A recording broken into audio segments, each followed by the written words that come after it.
মাস এখানে একটা গুরুত্বপূর্ণ আমরা যে ইবাদতটা পালন করি, আনন্দ উৎসব যেটা পালন করি, সেটা হচ্ছে কুরবানি।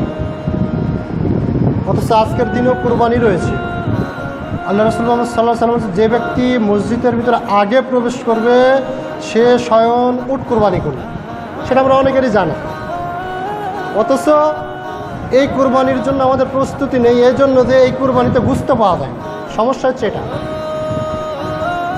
যদি আপনার কুরবানি যদি আল্লাহর সন্তুষ্টি অর্জনের লক্ষ্যে যদি করে থাকেন, আজকের দিনে একটা কুরবানি আল্লাহ রাসূল বরাদ্দ করে দিয়েছেন, কবুল হওয়া কুরবানির সব আপনি পাবেন। কিন্তু এই কুরবানি ধরার জন্য আপনার কোনো প্রচেষ্টা নেই, চেষ্টা নেই যে আজকে গিয়ে আমি উট কুরবানি করবো, আজকে গিয়ে গরু কুরবানি করবো, আজকে গিয়ে বরকি কুরবানি করবো। এই প্রস্তুতি আমাদের ভিতরে নেই। কী জন্য? এতে গোশত খাওয়া নেই, এর জন্য ভালো লাগা না। এখানে টাকার কোনো ক্ষতি নেই, অথচ আপনার টাকার ক্ষতি করে, লোকসান করে, ঋণ করে হলে আপনি কুরবানি করতেছেন কী জন্য? গোশত খাবেন এই জন্য। যে আল্লাহর সন্তুষ্টি অর্জনের লক্ষ্যে যদি করে থাকেন, তাহলে এখানে তো আপনি ফিরি করতে পারতেছেন। কেন আপনি আসেন না?